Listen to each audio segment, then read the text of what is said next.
Bam. And we are live with none other than Dennis Cornelius, the 120 King has returned. We're just talking about how you're kind of doubling up your powerlifting and jiu-jitsu training at the same time. Dennis, do you happen to have, now that I just noticed, do you happen to have earphones? Oh, yeah. Okay, that'll help for our feedback. That'll help for the feedback. I got you. No, Can you hold on? yeah, no worries. We'll talk amongst ourselves. But my man, you were just talking about Kanye West's album. Oh, Jesus. Okay, let's do a quick album review while we got a minute. Yeah. Alright, so I'm gonna be a little biased because I'm a huge Kanye fan. I know he says a lot of crazy shit, but I like his music. I'm not opposed to like a gospel album. And like I was saying before, obviously like everyone from 50 Cent to Eminem to whoever drops like references to God Right. or whatever. But when it's a full album, so is it just every single song talks about God? Every single song. It's like the first one is kind of just you have the choir intro, and then the next ones you have more rap. It's gospel rap though. The production is good though. I like the production. There's a couple songs wasn't feeling, but overall I think most of it I like. Like God is King. That was a good one. Yeah. I'd rather You're back. Yes, that's a lot better, my man. I'm just gonna turn up the volume a little bit. Okay, so we were talking about just briefly you separating the jiu-jitsu and the powerlifting. And for anybody who doesn't know, you started entering into the. I remember years ago when we had you on, you were talking about. I think I want to get into jiu-jitsu, and obviously that started up. So how has that been going? Because I love jiu-jitsu and MMA and the whole nine as well. It's going good. I mean, I'm kind of using it twofold to keep in shape and keep my weight down, but also learn it because it's fun. Yeah. You know? But yeah, it's been good. It is, man. In terms of like keeping the weight off, I found that too. Like they call it like fight shape, but there was nothing like it. I mean, because I tore my calf in the summer, so I haven't been able to do jiu-jitsu. I can do technique, but I can't actually roll. And like doing technique, you're not going to burn really a lot of calories. But when I was rolling, and for anyone listening not familiar, like rolling slang for like sparring in jiu-jitsu, you say rolling. Dude, I couldn't keep the weight on. Like I was dropping down. I had to eat so much to keep my body weight up. Like you really lose a lot of weight, man. Like it's an amazing. And in terms of like cardio, I can walk and listen to a podcast and whatnot, but I'm not a big cardio guy. Sure as shit, not on a treadmill. But when it comes to jiu-jitsu, because jiu-jitsu is literally like chess, only physical.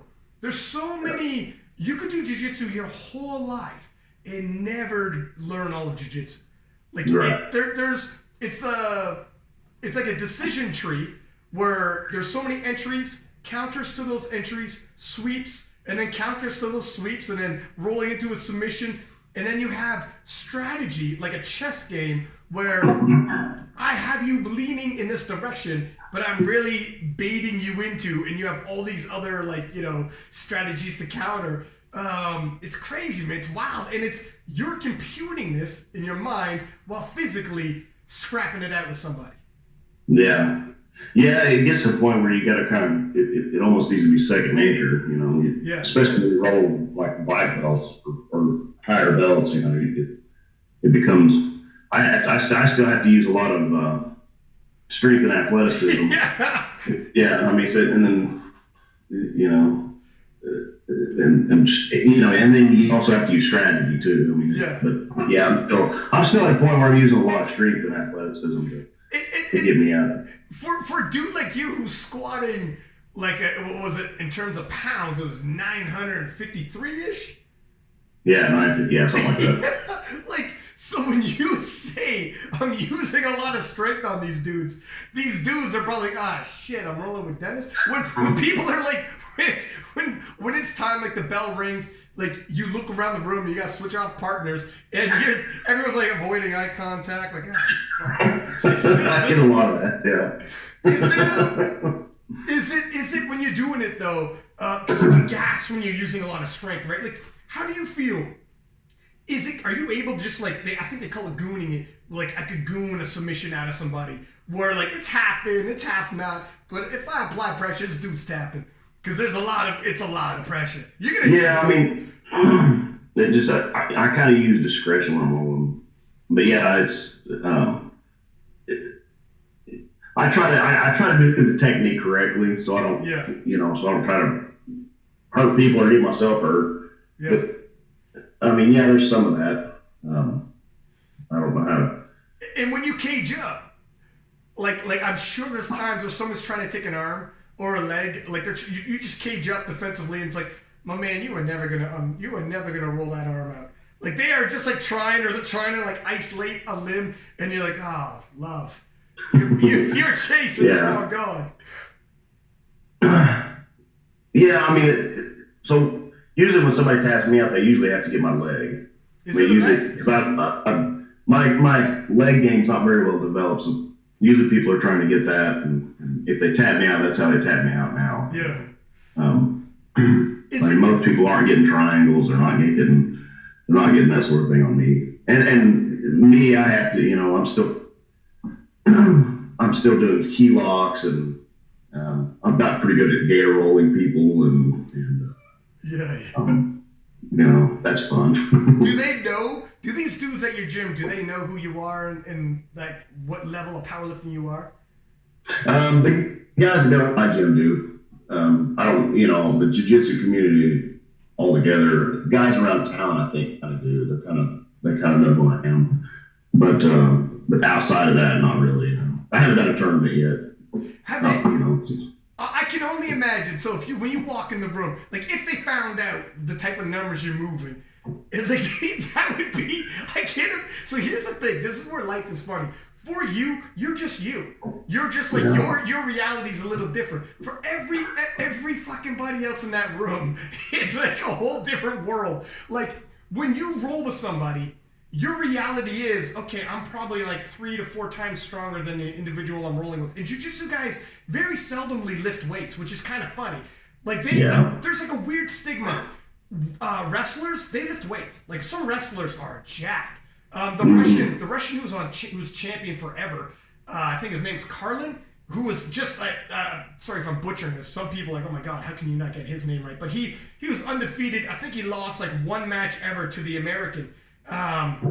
But wrestlers are jacked and they lift weights. But for some reason in jiu-jitsu, because the art was developed for overcoming stronger people, and so they almost have this weird kind of stigma against weightlifting, right? So when you roll with them, they are nowhere near as strong. Like in terms of what they could bench press or squat, a lot of them it's not going to be that good. So that's being generous. So when a guy like you comes around, the strength discrepancy is going to be fucking ridiculous. Like you feel like a gorilla sometimes, where you're like, holy shit, I'm a lot stronger than these guys. Yeah, it's funny when the guys come in from other gyms or something, they don't know who I am. They're like, God dang, dude, you're a tank. But yeah, I think the trend, it seems like the trend is starting to kind of change a little bit. Some people are still stuck in the old way, but I think it's starting to change a little bit when people are realizing that, I got to be strong, Yeah. That's kind of part of it. So, yeah. When you see like if you look at the Jiu-Jitsu World Championships right now, like Gordon Ryan, do you watch some Abu Dhabi and whatnot? Yeah. I've watched ADCC. Did you? Yeah. It's cool how so I think Jiu-Jitsu is like powerlifting in a lot of ways. In terms of its growth, it's starting to. It's people didn't unless you were doing Jiu-Jitsu, you didn't follow it. Same with powerlifting. Like you have to be a practitioner where now it's crossing over, so people know who powerlifters are in the mainstream. You can just be a normal gym goer. Same thing with like Gordon Ryan is like one of those dudes who like everyone knows who Gordon Ryan is now. Not everyone, but he's getting big. Yeah. If you're in jiu-jitsu, you know who he is. Yeah. 100%. For sure. Even dudes who are like MMA fans who don't do fighting art, they'll know who Gordon Ryan is now, more or less.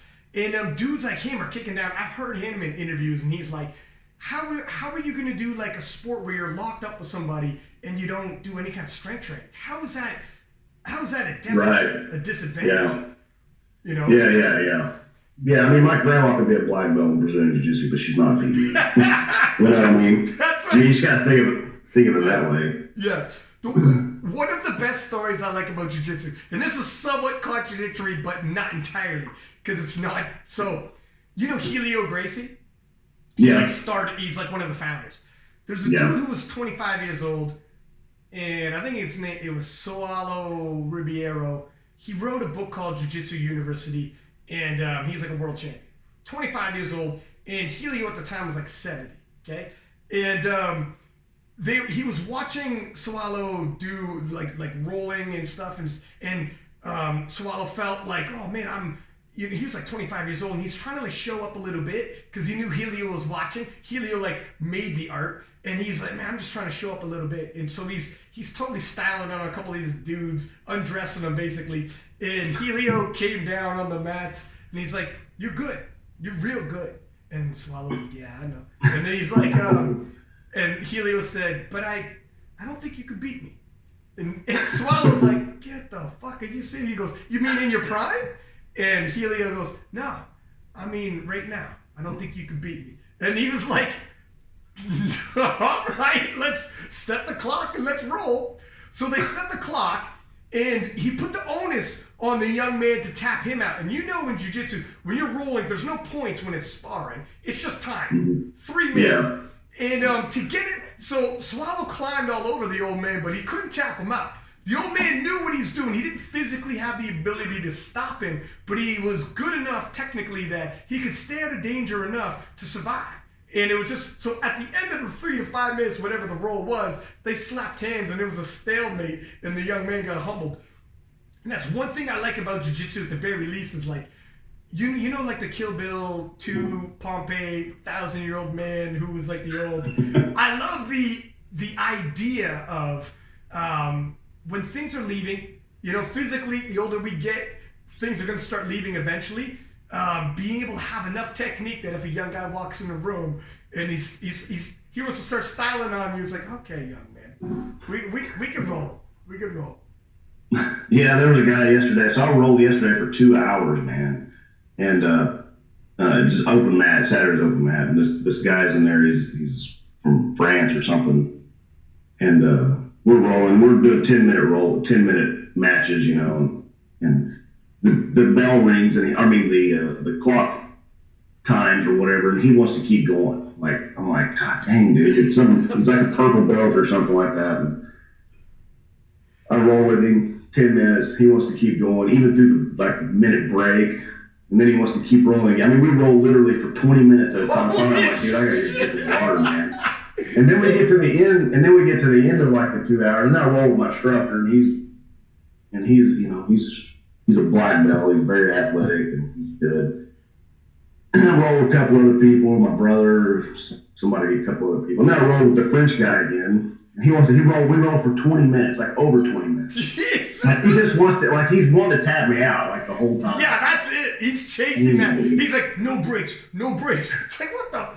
I think he wanted to tap me out. I think he was like pissed off when he couldn't do it or something. I don't know what the deal was. Like, probably. I mean, whatever, you know, that's fine. It was fun, but it was just like, dude, I gotta take a break. It's also wild how in jiu-jitsu you the more you know, the less energy you expend. And I don't know if it's just you're more patient, you're less nervy. Like, obviously the more nerves or what it is, but I know, like, the longer I've been doing it and the more times I've rolled, far less energy. And I didn't realize, so when new guys come in after you've been doing it a while and they're spazzing out and they're doing all that.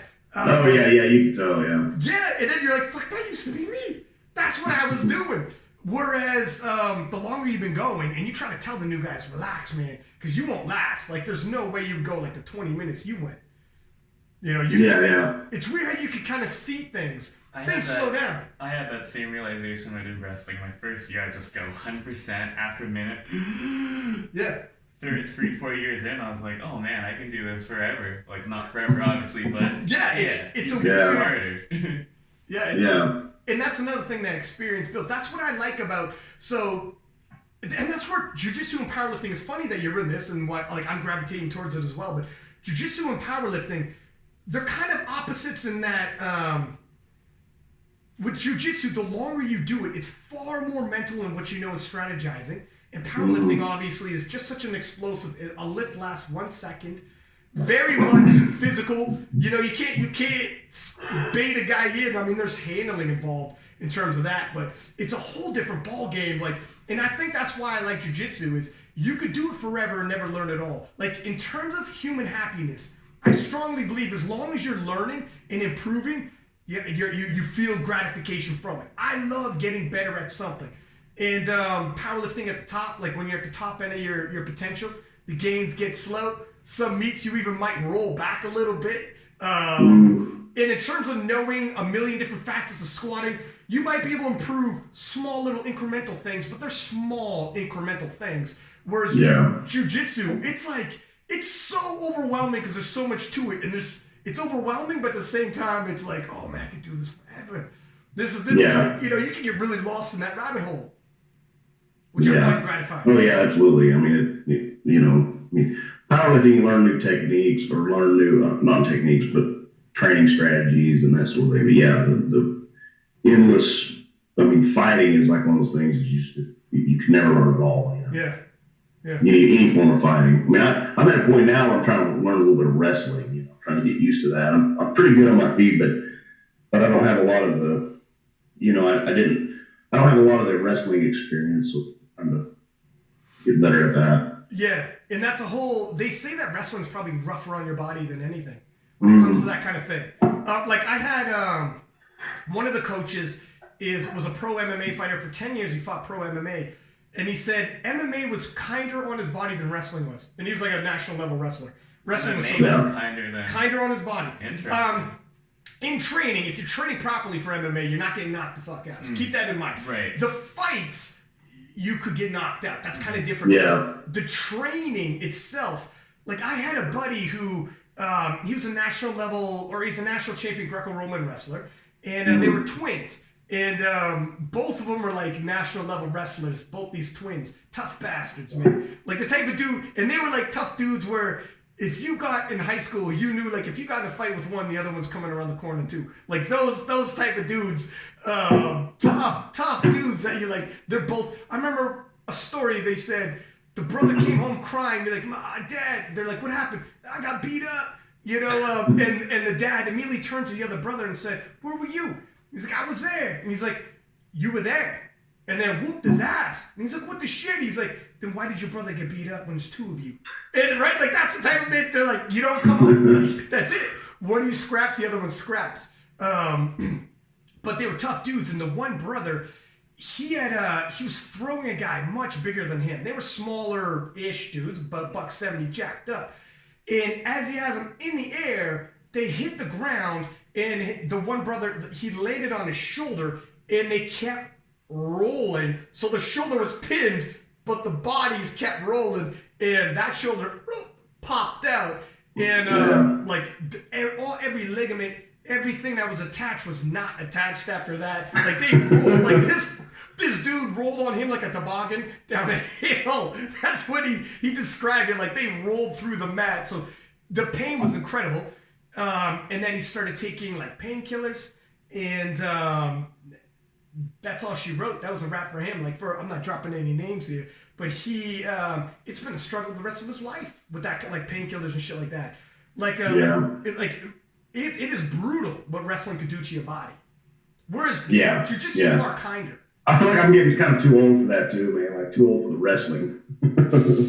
Yeah. Honestly, I like rolling in the gi because like I don't hurt as much when I leave practice and. Does it slow it down? So I do no gi, but I'm told because a gi is basically handles all over your body. They say so because there's so many handles, it slows the action down because like you're just constantly getting grabbed. Whereas and whereas no gi, no handles at all. You're just constantly scrambling. That's what it is. That's kind of what it is. Yeah. I mean, it's harder to scramble when we especially for the higher belt rolling with the lower belts. They grab handles. They know where to grab. And it's harder to scramble out of stuff, and you're not moving as fast. Yeah. So it's built more. Yeah. Did you ever see that Gordon Ryan made a post? He's like, jiu-jitsu with a gi is a lot like sex with a condom. Nowhere near as fun, and you rarely get a finish. It's kind of true, but he's also like 23. You know, what is he, 22 or something? 23. He's a fucking. He'll get to a point where he'll want to wear the gi. Yeah, let's slow it down. A minute. Yeah, you're right. I mean, I'm actually better at rolling no gi. Honestly, because I can use my strength and athleticism against everybody. But just ensure, like when I leave, you know, when you're powerlifting and when you're doing that at the same time, it's like my elbow hurts sometimes. You know? Yeah. Like some days, like if I squat the day before and then I roll the next day or practice the next day on no gi day, my elbow's killing me by the time I get done with it. Have you gotten like injuries? Like I've been caught in arm bars and had that shit popped at the elbow, separated. Like I've been mangled, and often a big one also with wrestling and jiu-jitsu is the neck and back, because people hang on your neck. Sometimes you I have to watch that. Yeah, I have to watch that really close actually. But I guess last year I had that neck injury, but it wasn't from jiu-jitsu. It was from bench pressing. Actually, it wasn't bench pressing. I was holding weight in my hand. I guess to explain this, people that don't know, I was doing slingshot bench presses. I was holding 400 pounds. I got to 400 pounds. And the bar that I use in my garage is bent real bad. Oh, yeah. It is famous at this point. It's like it doesn't roll at all. Yeah. It's like a duffel bar. I was holding so I was trying to slide the bar down on my pegs. I got real long pegs. And I was trying to slide the bar down to the end of the pegs. And I was using my head and my upper back to try to pick the bar up. I was too lazy to get my ass up off the bench and go just slide it down. So I was just doing that. I was like, this is only 400 pounds. Yeah. And I felt something in my neck. Something tweak in my neck. And I didn't think much about it. I'd done it before. And got up. I was like, that's going to hurt in the morning, And sure enough, it hurt pretty bad in the morning, but like I say, it happened before. And then I went rolled on all the next week.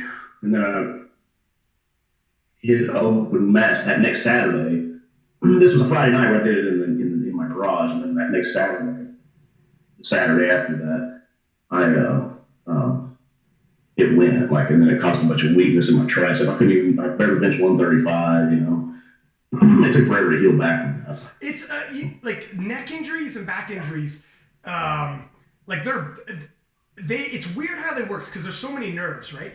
And I don't know if most people probably know guys like Kurt Angle who does WWE, but he's also a gold medalist in wrestling, and he has a severe neck injury. And a lot of guys with neck injuries, it's weird because of the muscles. Some of the some of the muscles in the arms and everything get affected. So you could get loss of strength in your limbs that aren't like in your neck necessarily, but right down to your fingers and stuff, weird things like, oh wow, I feel like my fingers go numb every now and then, to other points where their biceps start atrophying down to there's a picture of Kurt Angle with his arms up in a victory pose.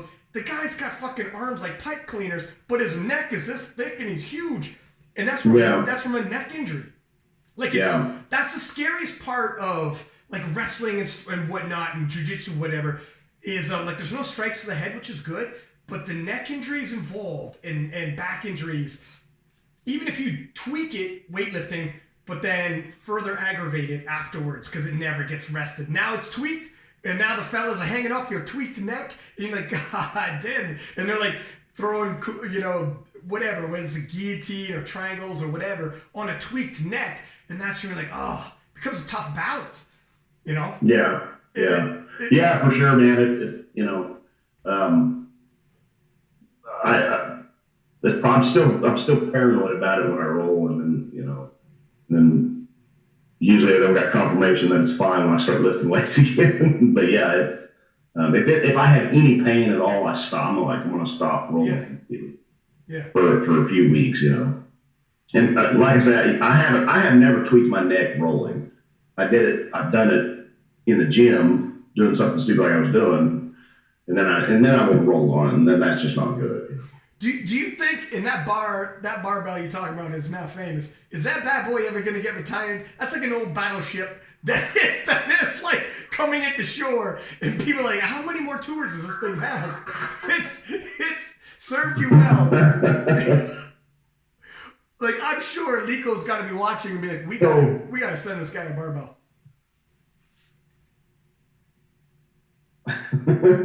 No, actually, I actually use it now to front squat with when I front squat because it doesn't roll off my shoulders. There's no roll on that thing. Right, so there is some use in it still. Got another 100,000 miles on it. You're the guy with that old car who's like, I can keep it on the road. She's nah. It's like an emotional attachment. Everybody around you's like, please stop. We're worried for you. Nah, I could get some arm curls out of that thing though. The groove, I got a groove on it. There's always. I hate to let it go, man. That's right. How long have you had that bar? I don't even know. I don't even know where I got it. It seems like I got it at garage sale, but I can't remember. I know I've gotten a bunch of plates at garage sales before. That makes the myth even better where it's like, I don't know, I think it's like always been. If that's possible. I just came in my garage and it was there. And then it came down from the Mount Olympus, the heavens, and here we are. World title. It's the golden bar. That's right. That's the myth about it. That's right.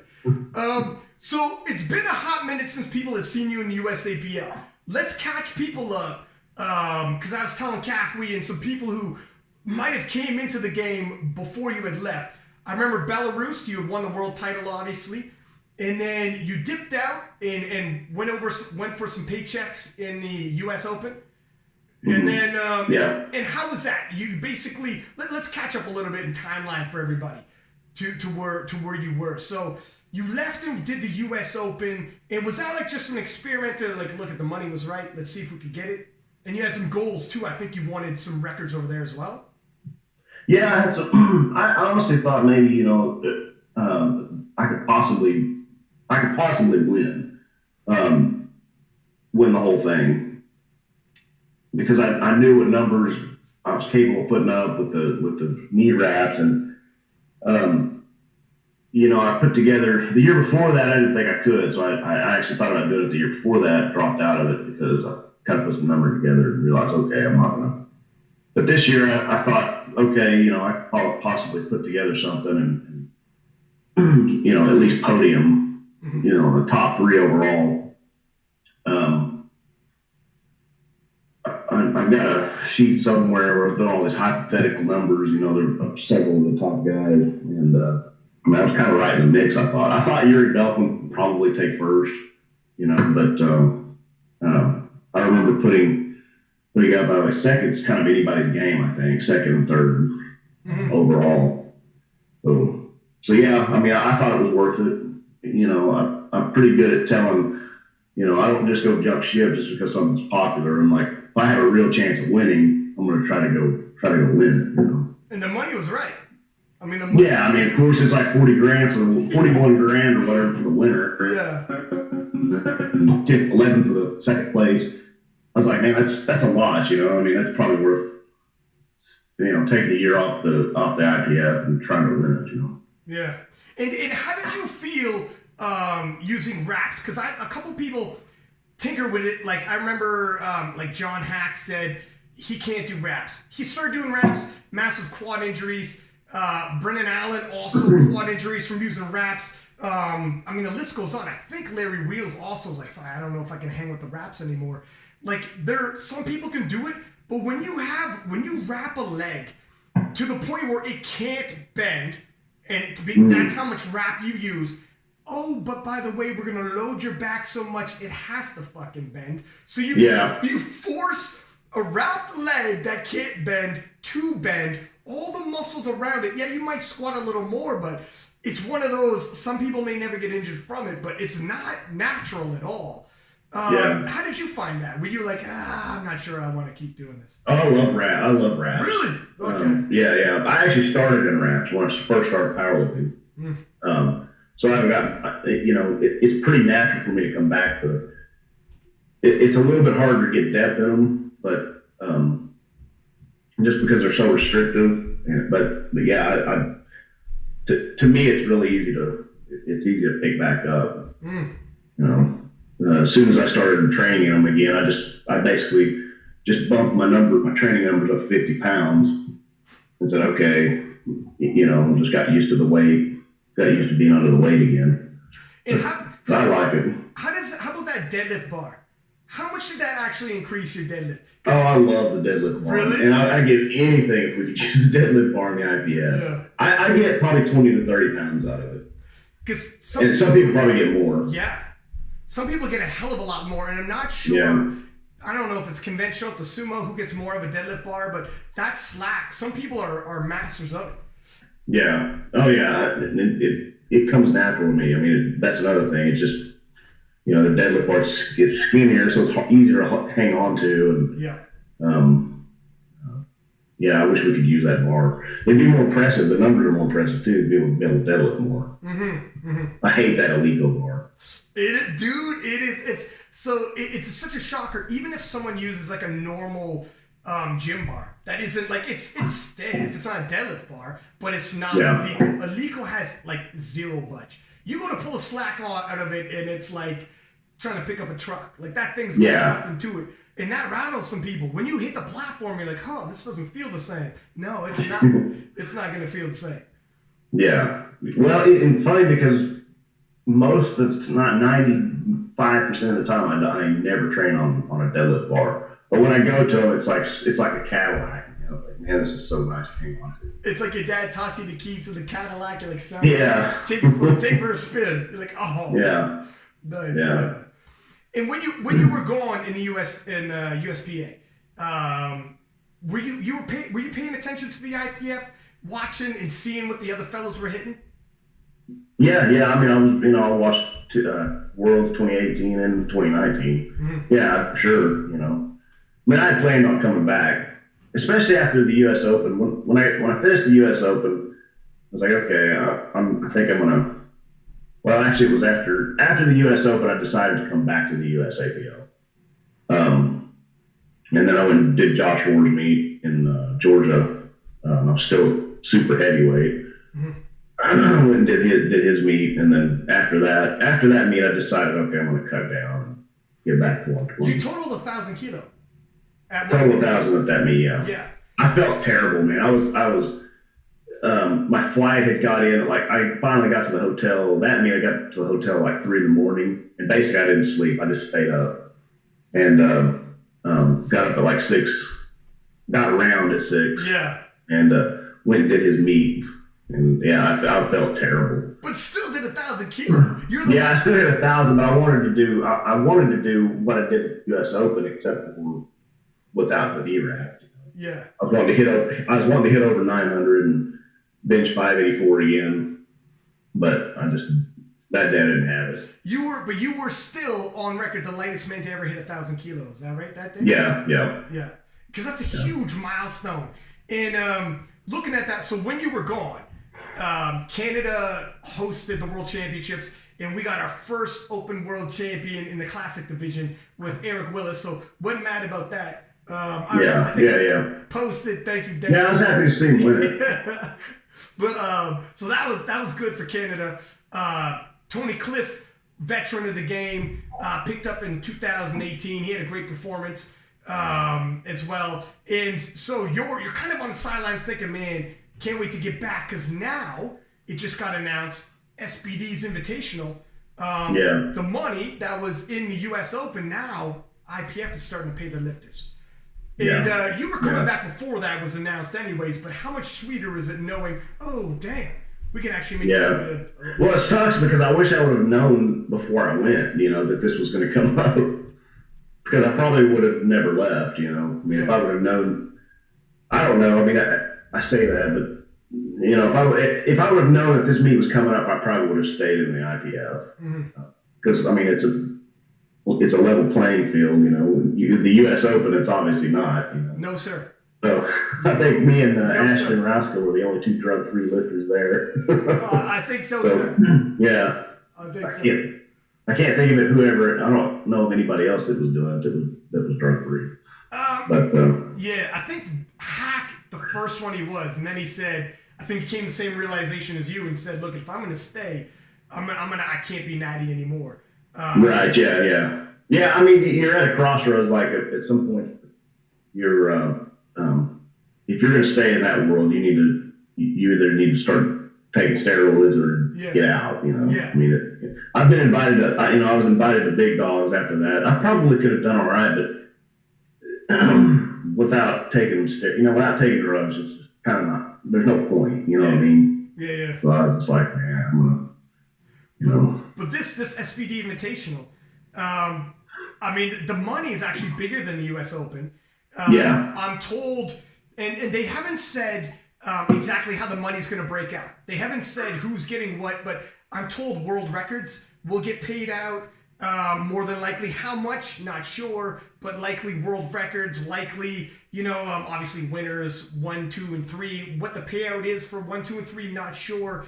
But the IPF points, I don't think they're going to super favor you in the 120s. No, the IPF points, I mean, it doesn't favor me. It definitely doesn't favor Ray. No, if you look at the numbers, it doesn't favor him at all. No, sir. But there is a chance, obviously, for like world records and such. And here's another thing: you're probably looking back and be like, "God, why did I have to go so hard earlier in my career? I could have been smashing these world records for money now." Right? Yeah, right. I mean, you do. You kind of look at it like, man, if I would have known this was coming up, I would have done things differently. I would have dragged my feet a little bit so I could break the world records for money over and over. It's funny how, like in Olympic weightlifting, and this might change the dynamics a little bit of powerlifting. In Olympic weightlifting, anyways, a lot of nations would pay for, like if you break a world record. Like I remember Rezazadeh, who was the Iranian Hercules, and he's like one of the greatest Olympic lifters of all time. And he would keep breaking there's only 2 lifts in Olympic lifting: clean and jerk and snatch, and then obviously the total. And he would break his records by like half a kilo every time, and people are like, dude, you could do more than that. But he's like, why would I do that when I get money every time I break a record? Yeah, I mean, exactly. So at some point it becomes a payoff, Yes, man. You're like, look at people are like, I think you had another 10 kilo in you. Yeah, me too. That's why I did half a kilo. So I'm setting myself up for the future, right? I'm going to keep breaking this. But it will be a bit of a game changer in terms of that. Yeah. I hope I don't know how they're going to do it. I kind of hope they don't put as much emphasis on that IPF score. I think, talking about the IPF score a little bit, I thought Wilkes was more accurate. I don't know. It seems like all the weight classes had a little bit more of a chance. I mean, I was just looking at hypothetical numbers from different weight classes when I was doing the Wilkes versus this new formula. Mm-hmm. And it's not the new formula for me, and especially Ray, it's like completely unrealistic. I mean, so like at the U.S. Open, for instance, at the U.S. Open, I totaled 2292. A couple of months ago, I was looking at whoever the first place guy was, maybe Taylor Atwood or something. But I was looking at what my total would have to be, and it actually came out to 2292. But when I totaled that, I weighed 287, and I was wearing knee wraps and using a deadlift bar, and just like that's not. I don't know how realistic that is at 120. What's 2292 in kilos? 1,040. Oh damn. Yeah, so I mean it's I mean it's just like, okay, for instance, Larry Wheels totaled that too. We got the same total, and he's obviously not a natural lifter. No. I mean, it's just how realistic is this. Yeah. No, if you gotta be Larry Wheels, if you gotta be that to win, oh my god, that guy's out of a comic book. That guy's not like totally unreal. I mean, it's like, I don't know. I don't think they did the road test on this. I'm an engineer, and like you design something on paper and then you do a road test. It's like where the rubber meets the road. It's like, is this going to work? If we run this number, I think maybe they should have done some meets and like figured out what people were and what they would have to get to win, and like tried this out for a year or so before they actually implemented it. I don't know. It just seemed kind of brain. I think Ray has to come. I think he has to total like 2,800 now. Yeah. Like, that will never happen. Yeah. I think because we had Joe on who had created, I don't want to butcher his last name, who had created, I think it's Mark Steiner or Mark Steiner. Yeah. Okay. Mark Steiner. Yeah. Yeah. I don't know him at all. I mean, I know he created it for me, but I don't know who he is or anything. Yeah, he's from the U.S. You probably seen him around, and he was talking about it, but he also said he's like, look, none of these are gonna be perfect. Like in terms of Wilks, the middle range guys who are like 83, 74s would never win either. Like they will forever. Like you could be, I know going up to a competition, you could be like a somewhat mediocre 120 plus, and you're gonna slaughter guys who are like doing, who are probably a lot better at 80. Yeah, but it seemed like it was a little closer. I could be wrong about that. I didn't check the 74s, but I remember checking like the 105s and even the 93s. They were. I mean, Jesse Norris was Wilkes and right at where I was, or maybe even a little more. And I don't remember if I ever checked 83s, but it just seemed like it was a little closer. It seemed like everybody, like even Heather Connor. I remember she had the same Wilkes I did at one point. Like we had the exact same number. Yeah, it's weird. She's like 100. She's like 96 pounds or something. Yeah, she's not even 100. She's it's weird. Like the women's and men's Wilkes is totally different. It seems like who it affects for men's, because the IPF points actually help 84 women, which would be the equivalent of the 120s for men's. They actually get a boost out of the IPF points, whereas in the men's, the IPF points, the equivalent, it's different. So it's weird how it affects it. I think end of the day, like none of these formulas, someone's going to get the short end of the stick with these formulas. There's a new one out right now, and I don't know a whole hell of a lot about it, called DOTS. Do you know much? I'm seeing it. People are like, no, I've heard of that. I don't know what that is though. And some people are saying it looks more accurate or at least evened out fair, but I mean, they just put in the IPF points. I did hear though, they intend to, unlike the Wilkes previously, they intend to constantly do updates on the IPF points to try to make it more and more evened out if they see what's happening, which is good. Yes. Yeah. So it won't stay. It's not a static. I think they're gonna like maybe even yearly or every other year be updating the IPF points. So maybe we start seeing a shift where, the big 120s, 120 plus will start having more of a chance. Because I'm told by the female lifters, like the 63s, for instance, will never win on points no matter how good they are. It's like the opposite for some reason, and I'm not sure. Yeah. Well, I'm just putting. I went to Open Powerlifting IPF points calculator on the internet, and I put in a 2,800 pound total and 400 pounds. Just doing a raise thing hypothetically, and you have like Taylor Atwood's he's ranked number 1 with the points at 881.7, and so Ray would have to total like 2,700 if this is accurate. No, 2,750, more than that. 2,780. Yeah, I mean he's gonna have. I mean, there's no way. I mean that's like super heavyweight gear. There's like Blaine Sumner gear numbers. Yeah, Blaine. I mean, there's no way. It's like it's Blaine Sumner gear numbers. I mean, it just seemed like that would have been like, let's run this for 2 years and see how realistic this is. And I don't know. I mean, I didn't make the formula up, so I don't know how it works, but just didn't pass the road test. It's funny how a formula can change things too. And this is a formula. Same people lifting like same numbers, nothing literally changed in terms of application, but because of a formula, it switched from Ray being the king to Taylor Atwood is now the king of powerlifting. And the numbers are the same, individuals are the same, the only thing that changed is perspective. Yeah. Isn't it funny how perspective changes everything in terms of our reality? Now Taylor Atwood is the man. I mean, Taylor Atwood's the man regardless. Like, they're both, champions in their own right regardless. But it is crazy how little perspective changed with a calculator. And we just saw like, there you go. Everything changes overnight. Yeah, it just, And I'm doing the math on my weight class. I have to total right at 2290 to beat.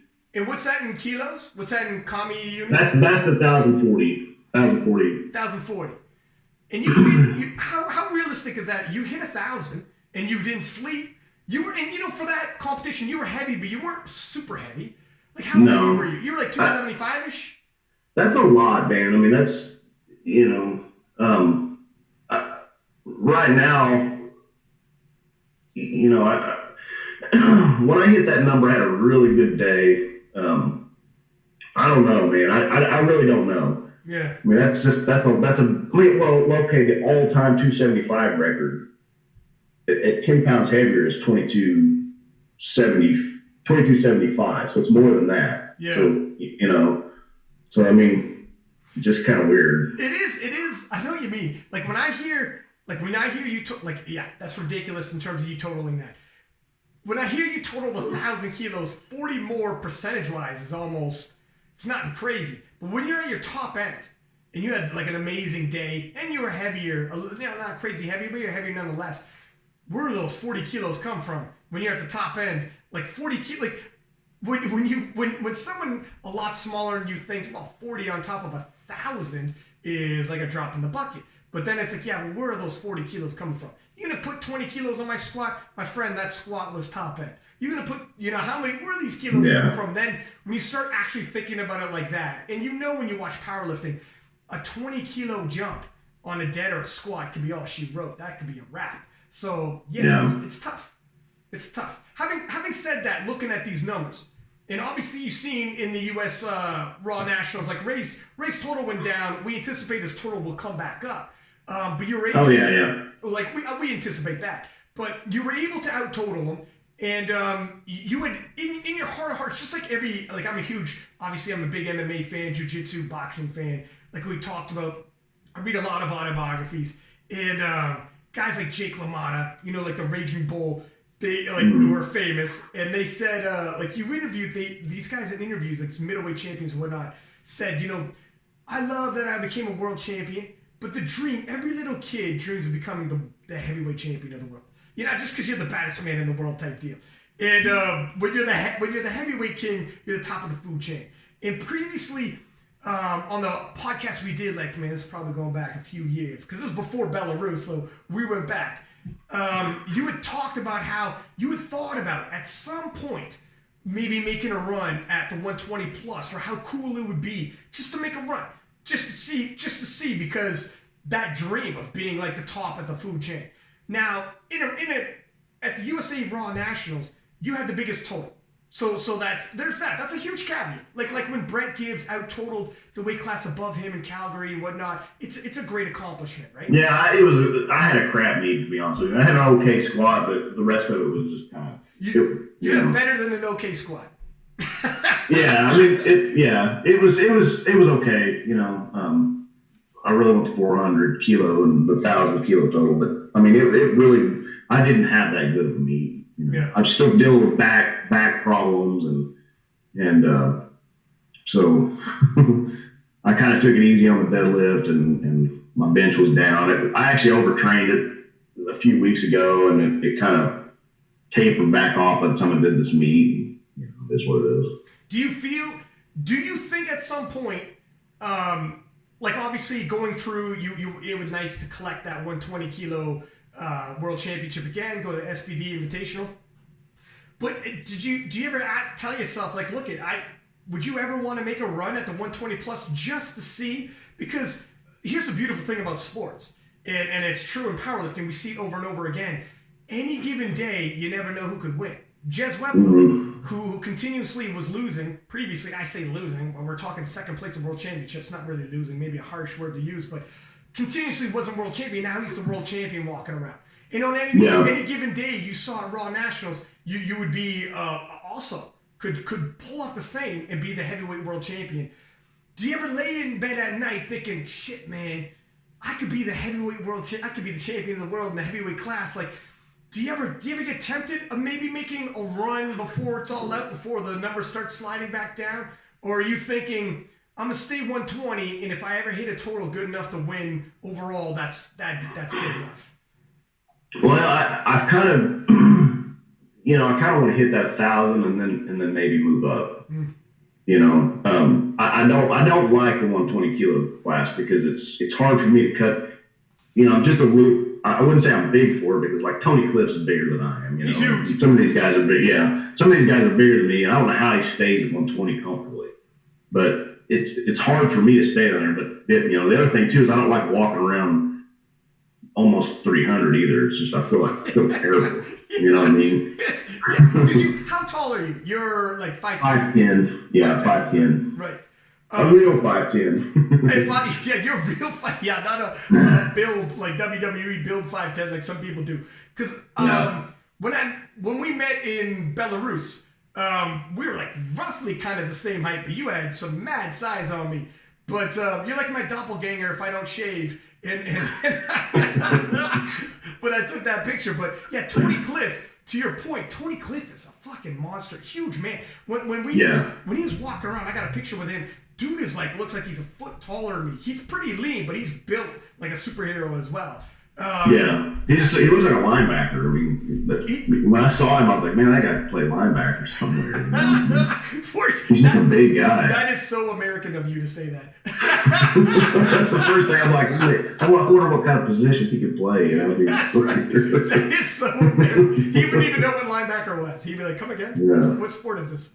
But no, I get what you mean where, if you were going to make a run at 120 plus, it'd have to be a short one. Because you don't want to be mobbing around at 300 pounds. And 300 pounds is puny for 120 plus. Right. I'm on the very, very, the lightest end of the scale, Yeah. But yeah, it would be fun because I wouldn't have to worry about cutting weight. I wouldn't have to worry about any of that. You just walk into the weight class and just do it. Yeah.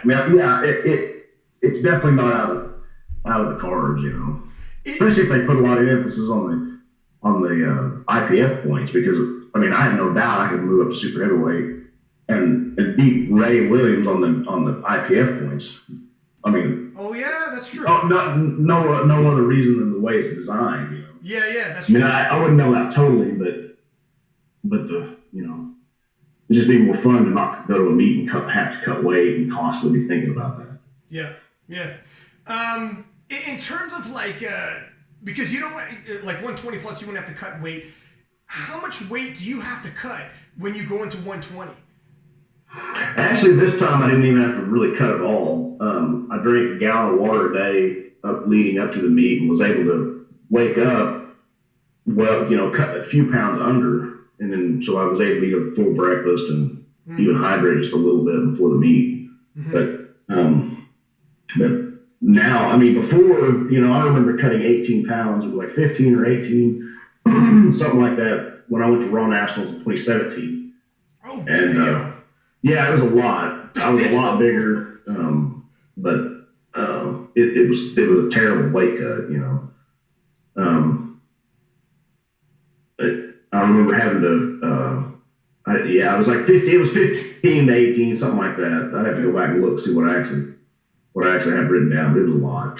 Sit in the hot tub for like 140 minutes and. Oh man, like that drains you. Yeah, it was horrible. Yeah, and did that greatly impact your performance too? Oh yeah, absolutely. As a matter of fact, that was like I did that. Then I dropped out of Worlds and did the U.S. Open, and actually I did a meet. I did the LA Fit Expo. I did a meet in Oklahoma where I squatted the 903 at 275. I weighed probably 285 when I did it, but I was able to weigh in the night before. It was a USPA meet. Yeah. And 10 pounds, if I could compete at 275, even with a 2-hour weigh-in, it makes a huge difference in my strength level. Mm-hmm. Like it's kind of like, it kind of sucks. I hate this weight class. I'm just going to be honest, The weight classes in the IPF is they're so huge. The difference between like 83 kilo and 93 kilo, that's 22 pounds. It's almost like think about how history would be changed if literally just because of the weight classes. Like you have to, a 22 pound gap at that body weight when you're floating around 200 pounds, that is massive. That's not small. That's not, I'll throw on a few pounds. No, you got to change your whole body's configuration. Or, I'll just drop a few pounds. No, you got to drop you're a different human being. you almost have to be lucky walking around naturally being within a short water cut of your weight class. You end up at the top of it. You do. You can completely rewrite powerlifting history if I change the weight classes on you. Like think of 22 pounds, and that's just that one weight class. The difference between 93 to 105s, and we were talking bigger and bigger gaps. It could be history changing, man. And some people are just luck of the draw. Wow, that's my optimum body weight when I'm at the top of this weight class. Well, you're going to kick the shit out of a lot of people who are going to struggle. And some people like yourself, in spite of struggling to make the weight class, can make it happen. But some people who are just a little too big or a little too small, and people I don't want to hear those excuses, but this is fact, man. We all have optimal body weight. We all have optimal body weight. That's science, man. You know? The optimal size for me as far as strength is concerned is 285. That's like a perfect weight for me. You know, I'm squatting over 9. I'm bench pressing close to 6. You know, my deadlift, it's about the same. But ultimately, it is that's the perfect weight for me. Mm-hmm. If I can come in weighing 285, I remember when I did that meet in Lawton, Oklahoma. I weighed in the night before. I cut 5 pounds to make 275. The next day, I weighed 285. When I squatted over 9, and I was, and then same thing at the LA Fit Expo. I weighed around 285, squatted 909, benched up 589, and I forgot what I deadlifted. It was mid to high 7, mid 7, something like that. Mm-hmm. And then the U.S. Open, I weighed 282. I didn't even try to cut anything. Mm-hmm. Weighed 282 and squatted 953 with ease. I mean, it was easy. I could have doubled it. 584, I could have doubled that weight. It was like a second. I was surprised at how easy it was. And even my deadlift was I almost locked out. I locked out 788 and it slipped out of my hand. Mm-hmm. So, I mean, I would love to compete at 285. If I could do that, I would never have to cut. My strength is, huge difference in strength levels and everything. And now you can see too why the USPA would be a little enticing at the time when you're like, okay, you guys got money. I'm going to be at my best because your weight class perfectly fits. 24-hour weigh-ins, your weight class is 275. Oh, yeah, you can hydrate. I can go, I remember before that meet, I went and drank, I went and ate a big bowl of pasta and drank a beer the night before, and it was just so much better. That loosened it up. The only problem is, so that checked all the boxes in terms of the weight class on point, 24-hour weigh-in, amazing, deadlift bar, you like wraps. Oh, yeah. The money was right. The only problem was it's untested. It's untested. That's one problem. That's a big one. I feel like I'm always between a rock and a hard place. I'm like, I hate this weight class over here on the non-tested side. I need to go over here. On the tested side, I need to go to the non-tested side. I got to go compete against dudes on drugs. Yeah, they can do whatever they want. It's tough. Yeah. And the thing with the USPA, so sometimes I get messages saying, how come you don't cover USPA tested nationals or tested worlds, etc.? And I'm like, my man, there is who lifts there, and I mean no disrespect to these people, but there is no big showdowns. It's not the best in the world tested is IPF. It's almost there's no I'm sure there's some good lifters here and there. But when we're talking showdowns, when we're talking the battles and whatnot, they're all under the IPF banner. Even in terms of the untested, if we're talking, I think IPL is the world. Well, I know IPL is the world fed for the USPA. But even in the untested, powerlifters in the untested don't go to the world championships. It's not like the IPF where everyone's there. They're spread. They're not even US Open anymore. They're a lot of them not going to that anymore. It's you can't get people to show up on the same day to compete in a lot of these other federations. So when people ask me, how come you don't, they watch the US Raw Nationals, and I'm putting out, if you win, I put out, just one post saying, Dennis Cornelius takes the 120, and it's a cool picture of you, whatever. And people shit, man, every weight class you get your own post. I'm dropping highlights of the top 5s, and I'm doing preview shows, recap shows, and interviewing guys going in and out of the championships. And people shit, man, you were all over the USAPL Raw Nationals. How come you don't give that kind of love to the other federations? And it's you guys aren't all under, if it's the untested or tested, you're not all under the same banner. Yes, yeah, it's all splintered up. It's split. The untested side, yeah. And in terms of, like I had some people saying, look, we have a guy who, in the untested division, he'd be the Taylor Atwood version of the untested division. And he's a phenomenal lifter. And well, he's not getting nearly as much exposure. And at this next upcoming competition, he's likely to break some records. And I'm like, that's good. But Jennifer Milliken posted a poll saying, what are you more interested in, records or showdowns?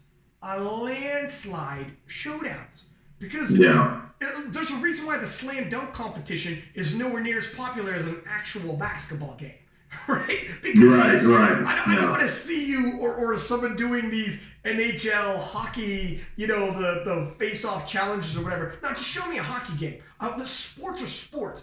I need everyone to show up, and I don't know who's going to win. Oh my God, this guy could win, that girl could win, whatever. And it's tightly contested. Everyone's got their own background stories. There's shifting of momentum, and upset victories sometimes. Strange things happen.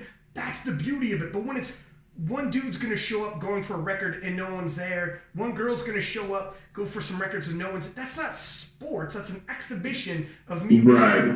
Yeah. And I'm going to watch you lift weights. Yeah. And that's not a preview show. That's not a recap show. Yeah, I agree. I mean, I think the closest thing to the untested side is probably Big Dogs, Big Dogs is on point. Yeah, that's the only one that I can think of that now anyway that probably has the tightest competition between the competitors.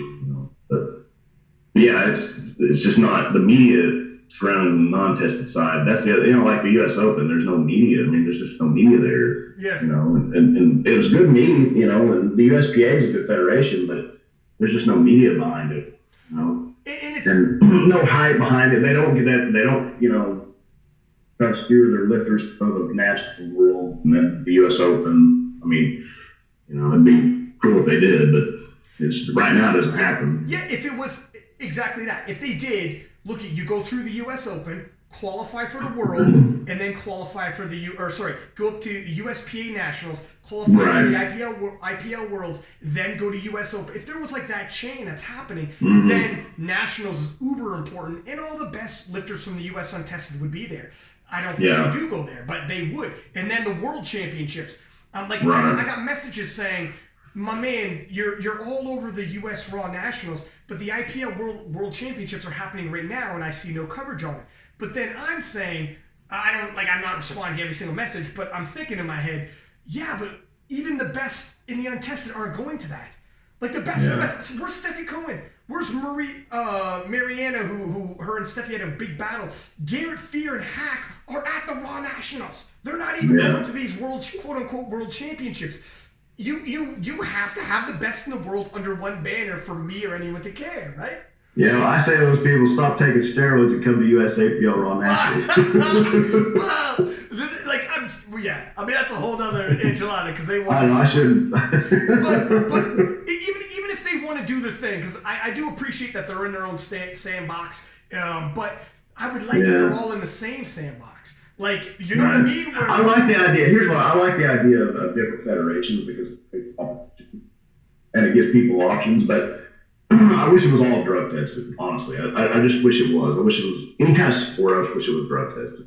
I mean, that's my opinion of it. But that doesn't reflect your opinion. It reflects mine. Yeah. The only thing is, I think you might get some people who are going to do shit anyways.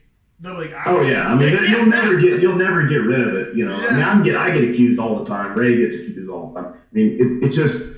I've been accused of it all my life. I mean, when I was in I used to get fights over this stuff. People accusing me and it just pissed me off but now I realize it's always going to be people are always going to accuse me of it no matter what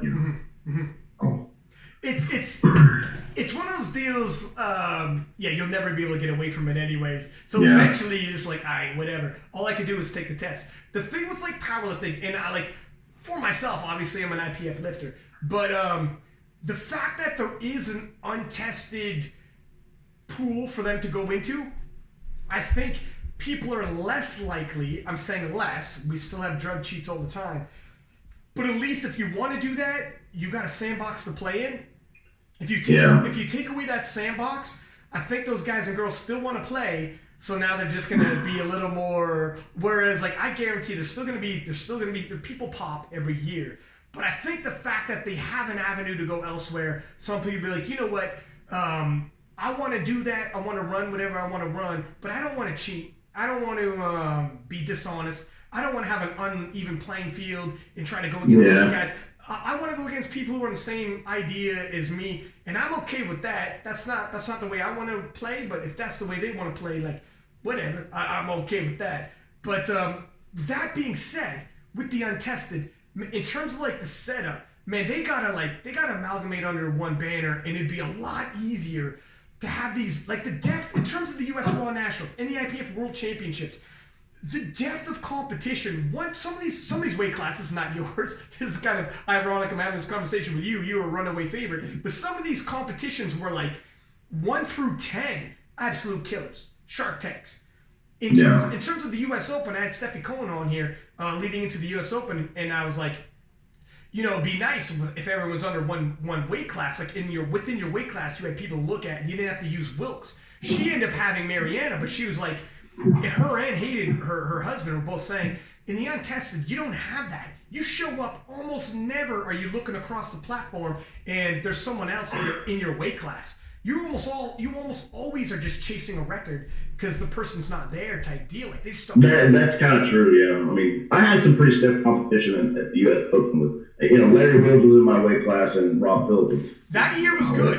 It's fallen apart since then. If they could have kept that up, the first couple years of the U.S. Open, that's why people were hyped, because they actually had the big guns. They had big matchups, yeah. The big guns all showed. After that, though, it's become less and less prominent, and we're kind of shifting back to where we were, where it's like, you know, in terms of the untested anyways, they're like, shit. So it's difficult, man. Sports needs, you need showdowns. That's what people, that's what we care about. Yeah, it does, really does, you know. Go into a city. Look, I'm from Toronto, and usually our sports teams suck. And there are times when, like, go into a city when the sports team sucks, all the games suck. Nobody's showing up, even if it's your hometown. But when Toronto Raptors won last year, those the hottest ticket in town. People are paying hand over fist for a ticket because they want to see competitiveness, you know. So that's one of the problems I'd see, and that's where, in terms of the IPF right now, with the SBD Invitational, now you have a clear path right to money. You know? Yeah. You know, I mean, and I like that aspect of it. You have to go to Worlds, you have to do Nationals, you have to go to Worlds, and then you have to go, you know, to qualify for that. That's kind of cool, you know. Like, you turn it's too bad that the U.S. Open, because it was, I mean, that was a well-done meet when it was with the USPA, and I think they went to another federation that kind of seemed like it wasn't as good last year, you know. But when it was with the USPA, it was really good. I mean, it was, you know, competition was really tight, and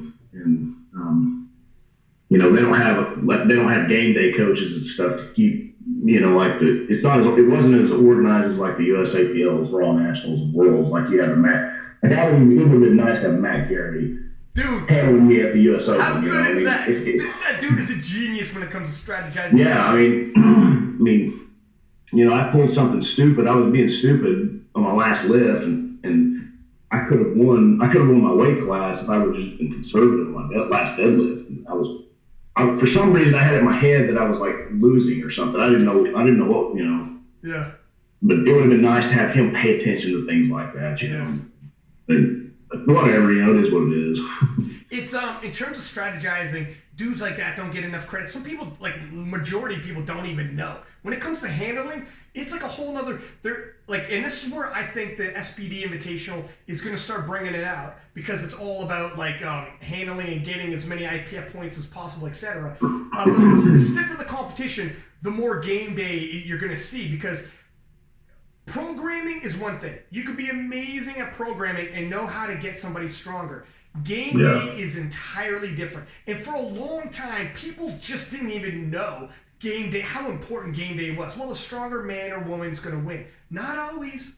Not always. That's not always the case, Man, I had Matt Gary on yesterday, and we just did the U.S. recap show. And it dropped right now, by the way. If you listen to this, it's already up. Go check it out. And Matt Gary is talking about he's handling Bryce Lewis against Ashton. And Ashton Taylor's doing great. But Matt Gary's game plan, in terms of like, oh, we had lot number advantage, came down to the last deadlift. I knew if I put this on the bar, because of our lot number, he's not only going to have to pull to match us, he's got to go up in weight, even though he's got a lighter body weight. Yeah, do the lot number, and he overextended Ashton, purposely loading the bar, and Ashton had a phenomenal day, hadn't missed a single lift, 8 for 8 going into his last dead. But Matt Gary seen, checkmate, young man. Checkmate, young man. Guess what? You gotta pull now. And people don't, like, it's, you, when you're viewing, you don't fully appreciate. You have no idea what guys like Matt Gary are capable of. What it is to have a guy like him in your corner. Yeah, I mean, it's a, you know, he's on point with everything, you know. I mean, it makes a huge difference. It makes the, you know, thousands, you know, when it comes to money. You know, huge difference. And this is where we're going to start getting into the SBD Invitational. Now that money's floating around, like, you know, in terms of handling, you might pay a guy X amount. Like, it might be, look, I'm already there, you don't have to pay my flight. I'm already there, you don't have to pay my hotel, or maybe pay a little for my work that day. Powerlifting in the future, 10 years from now, 5 years from now, whatever. Let's not go too far ahead, because me and you are both around the same age too. So 10 years from now, who knows where we're going to be at? Yeah. But I'm sure I'll be retired. Yeah, but let's not look too. Let's say 5 years from now, these dudes, like, are they getting a if they, we know how important handling is. Are they getting percentages of purse money? Are they getting, is like 10% average, 15% average, or like it starts becoming like that? Like boxers and MMA fighters, when you're on the lower level, you pay a flat rate to go to the gym fee. When you're GSP and you're like these boxers and MMA fighters, their trainers are like, hey, listen, I know you're making 10 mil. You're not paying the $200 a month gym fee, my friend. If you know, that's out the window. Money's here now. So if you want me, and I'm the best in the business, it's going to be a percentage. So you made 10 mil, guess what? I'm going to make 750,000. Yeah. Eventually, when money comes in, things change, and then all of a sudden, handling becomes, you got like, there's 20 Matt Garys out there. They're all studying and getting better and better. That's when things really start getting exciting. You think we might end up getting in that position where people are charging more and more money for handling? And... Yeah, I mean, I'm sure it's probably going to move more towards that. You know, I mean, there's guys coming up that I can see, you know, along with Matt Gary, that could be game day coaches as well. I can see Mike T doing it. I can see Joey Franzo doing it. I can see, you know, there's a few people that will be working alongside Matt or you know, at some point being the new Matt Gary. You know, I don't know how long Matt's going to do it, but I mean, I don't think they're there yet, but I think at some point they will be. You know? Yeah, we're gonna like, it's a funny thing about this Matt Gary, and I say this well love. He's a powerlifting nerd, my friend. He absolutely loves powerlifting like these young kids love the video games. He's been doing it since late 80s, early 90s type deal. And he knows everything about everybody. He's got dossiers on everybody, man. When we were going into the World Championships, and no one had seen the Italian National Championships or knew about, like, the Italian National Championships. Matt, what are you talking about? How are you perusing the internet finding these things out? He's like, well, he knows. And he's like, I found a girl in the 63s I'm worried about. I'm like, from where? He's like, in Italy. Yeah. I found her in Italy. And I know she's hit this, she's hit that. I'm like, Matt, what the fuck? How late did you stay up last night? And he's like, you're not getting by this guy. He's got I don't know, he's got moles everywhere, man. But he's a good guy too. I mean, him and Sue, they're good people. They're good to deal with too. You know, I mean, it helped me a bunch since I've crossed over into the IPF, and I mean, you know, so just dealing with them in general, I like to deal with them. So, dude, that picture I posted with you and Sue was absolutely hilarious. You're 5'10", but you look like you're 7 feet tall. Oh yeah, I love it, dude. I love it, man. When I was saying you talking about the one in Belarus where she's standing next to me or whatever, and I'm turning around to squat. Dude, she's creeping around you like she's looking around a wall to see who's coming. Like you are the wall. It's hilarious. The one I posted when I said you won U.S. Nationals. Oh, okay, yeah. Dude, she looks like she's looking around, like there's a truck in front of her, and she's looking around at to see if the traffic, she's checking traffic before she steps out, and you're the parked vehicle in front of her. Like, it's hilarious because she's such a smaller woman. Like, when I took a picture with Jessica Bittner and everybody's styling on me because she totally out-angled the shit out of me, then I got... Jessica Bittner is jacked. Dude, don't ever take a picture with her. It's soul crushing. Don't ever take a picture with her. It's very humbling. Yeah. But then I also got a picture with Heather Connor, and I remember posting that, and people at my work are like, God damn, man, you look like you're 7 feet tall in that picture. How tall is she? And I'm like, oh, hell yeah. And Heather Connor's like, I got you, fam. You get a picture with me, and I'll boost your ego. You can make that your profile picture. I look like I'm 6'1" in that picture. I love it. She's popular come picture time. I wanted to ask you a question, actually. I was thinking about this earlier, and then we're talking about, obviously got off topic. I say off topic. It's a jiu-jitsu question, kind of. So, but how does that impact your strength? Because it hits the nervous system. It takes something out of your nervous system. No, yeah, it does. I mean, so for Raw Nationals, I think I stopped training 2 weeks out. Stopped training jiu-jitsu 2 weeks out, and just focused on the last 2 weeks of my powerlifting training. I think before Worlds, I might do 8 weeks, or at least 6. But I'm thinking about doing a whole 8-week training cycle without the jiu-jitsu for that. Just peak without it. What's that? I'm sorry. You could just peak without it. I mean, you could still do technique. Technique doesn't impact the nervous system, and you're still learning, and that's good, and it's, you know. But I may do, yeah, that's a good point. That's actually probably not a bad idea, but yeah. Because since tearing my calf, can't roll. Like, that's out. I can't squat and deadlift that much. But I can still do technical work over and over, keep learning, so I don't feel like I'm that out of the loop. And the muscle, the body pattern movements that you were talking about earlier, how when you're rolling and you've done something 100 times, you don't necessarily have to think about it. You don't lose that because you're still doing the movements over and over and over. Yeah. So when you come back after Worlds, you won't be in fight shape, but you'll be, your body, it's not like totally foreign to you. You're like, oh my God, if I, I'm going to constantly be losing ground. But for sure, a couple, look at, if you do an hour of rolling, like my man from freaking France come back around and wants a 25-minute roll again, he'd be like, listen, asshole, you make me tired. I got other things to do. Like, for some dudes, that's all they're doing. And they could just leave it on the match, bro. Leave it on the match, bro. And you're like... Yeah, definitely. I mean, that's probably actually, that's not a bad idea, actually. Just go through the motions and not do any actual rolling for, maybe 4 weeks out or something, where I'm not burning any energy and blowing my squat and bench. I would, taking them out of the running. So that's actually not a bad idea. Because I was going pretty hard 2 weeks out, and then 2.5 weeks, I think it was. And then I stopped like 2.5 weeks out. For people who don't know, it's addictive, man. It's like a video. It's like a video game because you're fighting. You're full on, like, you can go 100%, and but you're not like you don't get hurt very often. So then it's like styles. How does my style match up against this guy? And then you rotate after that round. How's my style match up against that guy? And you're problem solving, and you're like, it gets addictive. And then you leave, you slap hands, you're all boys. It's not a problem afterwards. And then I'll see you tomorrow. Okay, see you guys tomorrow. And then you go about your life. So it can get incredibly addicting. So to lay off is very difficult. Yeah. And to not do it at all. Oh yeah, I mean I love doing it. So it's like it's hard for me to step away from it. Yeah. Train for. But at some point you kind of, like, first and foremost, I'm a power lifter, I mean, I wouldn't say I dabble in jiu-jitsu, I train in it, but it's secondary to powerlifting right now.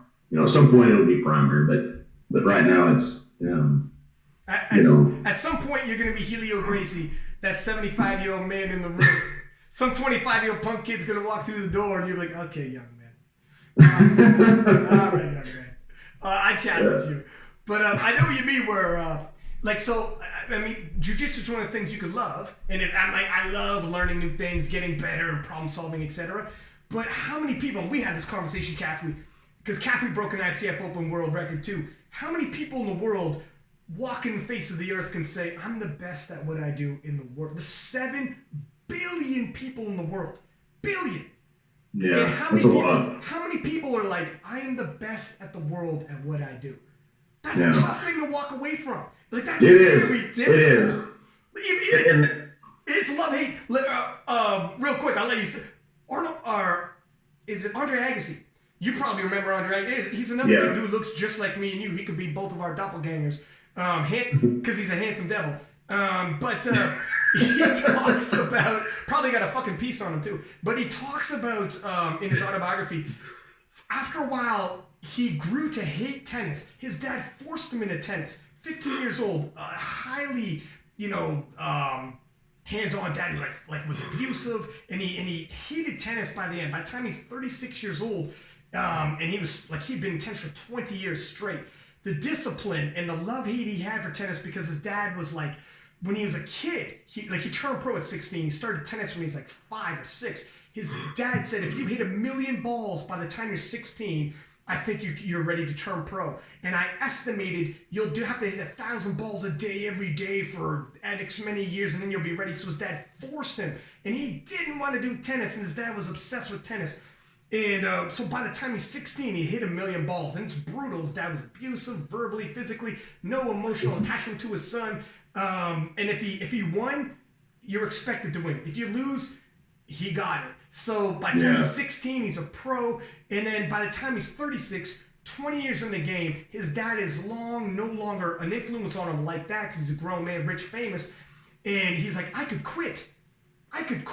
But then the realization, I'm the best in the world at this. And some people will never in their life at anything be the best in the world at something. How do you walk away? And it's like that's a weird predicament to be in. When I say very few people will ever meet that, I mean less than a percentage, obviously. And this is, it's kind of weird, but you were in that position yourself, where like you were the best in the world at what you do. Yeah. It's hard. It is hard to walk. Hard to walk away from it. It's like, man, at some point I realize I'm gonna have to, but right now I have unfinished business, and I can't walk away from it now. You know what I mean? Especially after I got injured, after the U.S. Open and when I got hurt, and I realized like I'm not gonna be able to do this forever. I need to capitalize on what I can right now and do it and finish it out, and then move on when I want to move on. You know what I mean? Yeah. On your own terms. What are some of these things that you want to do before talking about it? Because you're so you're 39 years young. Is that right? 39. In powerlifting, that's not that old, actually, to tell you the truth. Like, that's... Yeah. Look, David Ricks was 60 years... The man's 175 years old. Did you know that? That's fact. He's 175 years old. And I tell my dad this all the time. Do you really? You're trying to prep your dad to go against David Ricks. Yeah, and my dad, he could, but he's tore himself up so bad that,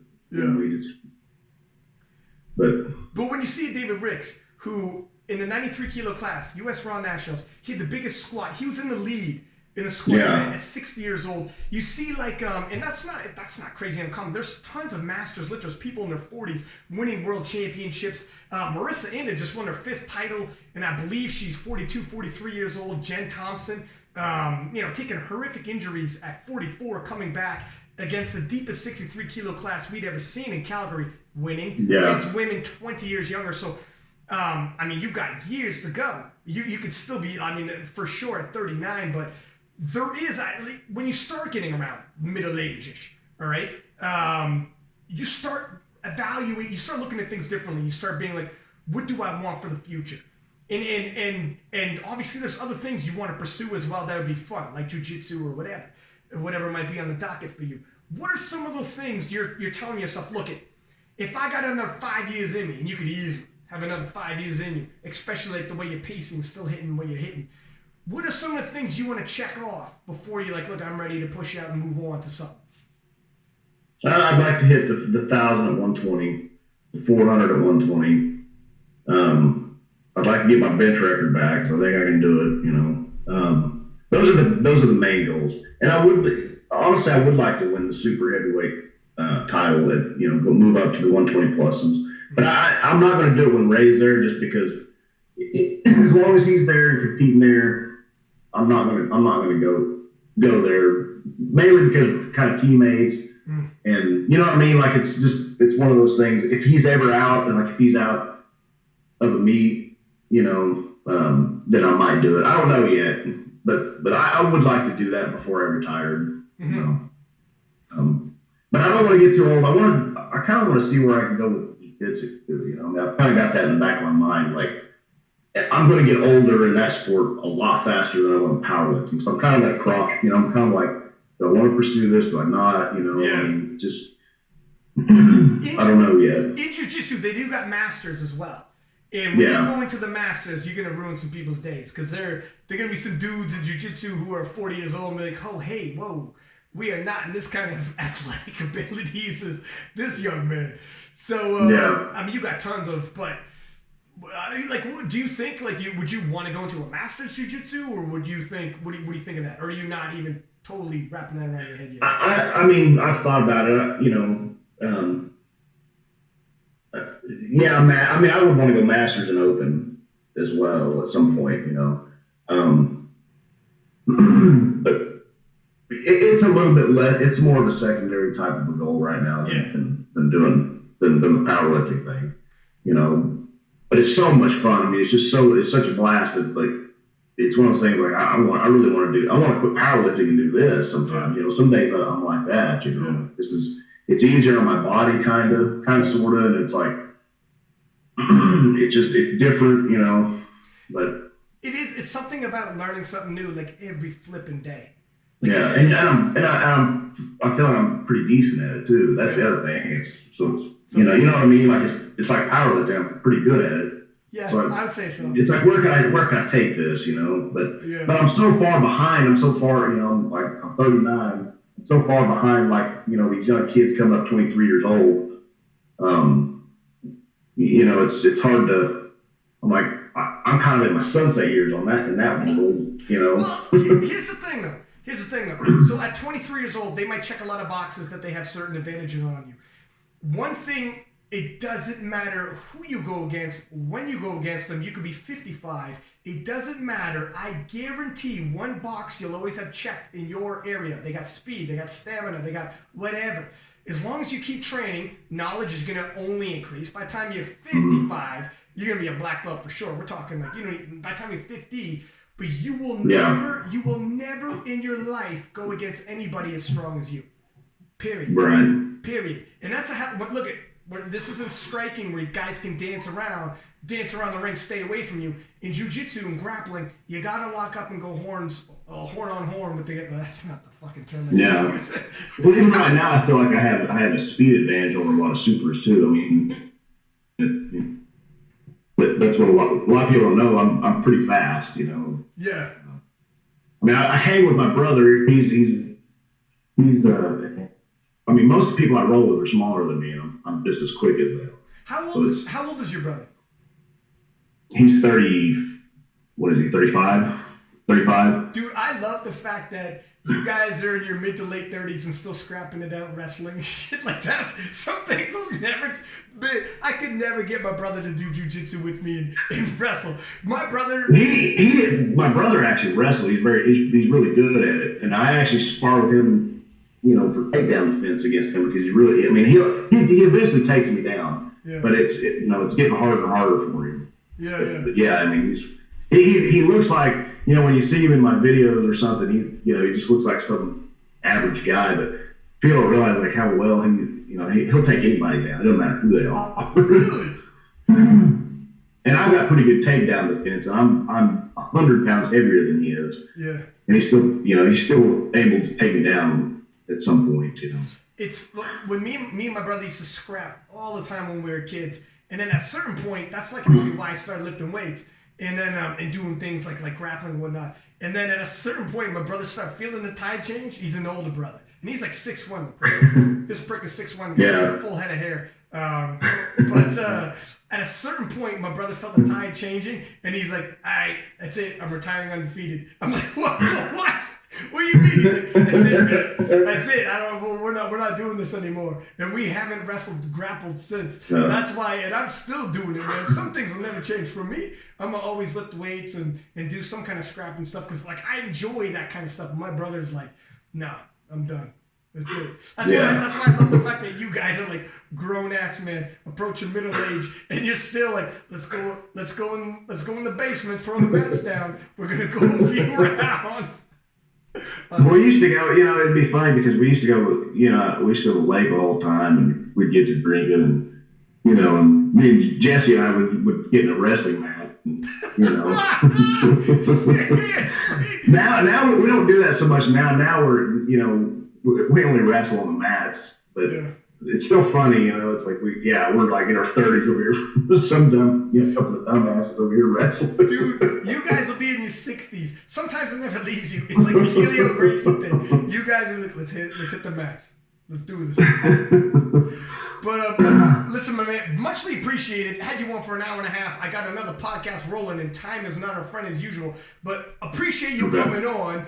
I wanted to get you back. As soon as you hit it, you had an outstanding performance at the U.S. Raw Nationals, biggest total in the whole tournament, which is no small feat. And as you say, that was a rough day for you. So no, that wasn't a good day, man. Yeah. Until I hit 2,200 again, that's like, it's coming. I'm off from there. Yeah. So I'm going back. That's the other thing too. Is I'm going to go back to. I don't know why I keep convincing myself that conventional deadlift is going to work for me. Not never going to work. So I'm going back to sumo. Right, get my bigger number. That could be a game changer. Because your dead. The total was on point, but if you jack the dead up, because you pulled more. That could be the missing kilos. You're getting close to that 1,000 kilo mark for a 120. Yeah. Well, my biggest. So on calibrated plates, my biggest pull is 782. Non-calibrated, I pulled 800 before in the gym. And then at 120 in the IPF, I pulled 766. And I'm definitely going back to that. 766, so we're talking around 347.5 kilo range-ish. Right? Yeah, 340, something like, I think that's what it is, 347.5. Yeah, that's and there you go. Because you hit 317.5, I believe, at U.S. Raw Nationals or somewhere around there. Yeah. That's all you would need then. That would tip you right into the 1,000 kilo total range, I believe. My math. Yeah. I'm trying to bring my bench back up too, but I'm definitely moving back to sumo as long as I stay injury free with it. I keep convincing myself that I'm going to be better at conventional. I thought I was going to go into strongman for a while, so I started trying to practice conventional. Doing meets with that. Actually, at Worlds in 2017 in Belarus was the first time I ever pulled conventional on a meet. So, but it's never been on par with my sumo. So I'm going to go back to that. And you can't do everything in terms of like jiu-jitsu, powerlifting, strongman. No, I'm going to stay away from. I'm just not big enough, and I'm going to stay away from that. Yeah, sure. That is. You start doing that stuff and you start adding that in, you start looking at injury. Pretty significant back injuries. Yeah. Well, man, that's how I tore my calf, is doing like strongman stuff, flipping cars. Unless you're going to get jacked and that's another one of those deals. Unless I'm only 5'10", I know there's other guys that are 5'10" that are pretty high level, but the other thing too is you need to add the drugs in. Let's just be realistic. You got to add that in if you're going to. You got to be 350 plus to something like that. And even those fellas who are massive, like 7-footers, who are 400 pounds, and on whatever gear they want to be, they're constantly tearing muscles and blowing. Oh yeah. They're the guys walking around that are like, by the time they're 65, they can't do a whole heck of a lot. Yeah. Well, of course, Mark Felix does. He does well, but and Nick Bass, like you see Nick Bass, Nick Bass is one of my favorite guys to watch because he's been doing it so long. He's old and he's old for the sport. He's like 50 years old now. He's like one of the world's strongest man. And that's kind of cool. I had Nick Bass on the podcast, and the dude is nice as hell. Like the dude is, he's a dude that some people you look up to, you meet them, may or may not live up. You don't know what kind of ego they're carrying around. Nick Bass he's been in the game forever, done so many things, humble as they come. Shoot him a message, be like, you want to come on the podcast? Sure. Let me free up some time on the weekend, and then yeah, it's like an hour and a half. Yeah, he's probably my favorite to watch just because of he competes in powerlifting and strongman, and he's just at his age. Like the guy just doesn't get hurt, man. He's doing something right, that's for sure. He's doing something right. So anybody, before we let you go, is there anybody you want to thank, any sponsors or whatnot you want to give a shout out, and how people could follow you? Yeah, I mean, I appreciate all that SBD's done for me, and also my wife, she puts up with a lot to allow me to do this, but the Garys, for all their help whenever I go to them. Mike Teixeira with RTS, he's a big help. But yeah, I mean, that's pretty much it. And if people want to catch you, do you have I know you got Instagram, is Dennis Cornelius. Is there any other channels you don't have YouTube or anything, do you? No, I just have Instagram and Facebook and Instagram. I'm not really on Facebook that much. But Instagram, Dennis.Cornelius 500. There you go. Yeah. All right, man. Well, thank you for coming on. Thanks, guys. I appreciate you having me on. Yeah, absolutely, dude. Thank you for coming on. And hopefully I see you again in Belarus. And we'll have some beers again like we did last time. Yeah. Okay, buddy. Way too many that night, man. That's what it's there for, buddy. And those files are sealed forever. Man, that was a rough night. It was a good night, rough morning. Yeah, it was fun. All right, buddy. Talk to you later. We'll keep in touch. All right, man. Talk to you guys later. See you, buddy. Bye. And there you have it. Let me scooch this on over because we're a little tight here. I love talking to Dennis because we got a lot in common. He's into jiu-jitsu and powerlifting and everything. But it's true though, in terms of the weight classes, some dudes fall you fall right nicely in 83. Yeah, I never even thought of that weight class thing.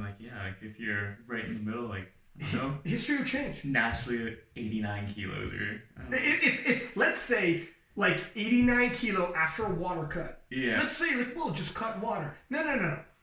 After a 10-pound, 4 kilo water cut, which is probably roughly average for that body size. 89 kilos is exactly where I fall beautifully. Yeah. And I'm at my max potential. That is dead in the middle of 2 weight classes. Well, sorry. Well, then just lift 93. No, I get it. I can lift 93. But there's somebody who's bigger who his beautiful 10-pound, 4 kilo water cut nets him exactly to 93. Yeah. I was pretty excited to build into the 83 kilo class, and then I got heavy enough where I need to do a water cut. So. And it works perfect. Yeah. For you and for me, honestly, I ain't not complaining for myself. It works nicely for me, but there is 100% in every weight class. There are people who like Jessica Bittner actually. Jessica Bittner, for instance, kills herself to make 72 kilo.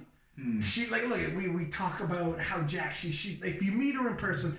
Everyone, when she walks around in the warm-up room, everyone is like, oh my god, she is that girl. She's one of your shit, she's in my weight class. She is jacked, athletic. You could tell, in terms of recruiting, any sport, recruiting the A-level athlete, we got one. We got one in Jessica Bittner.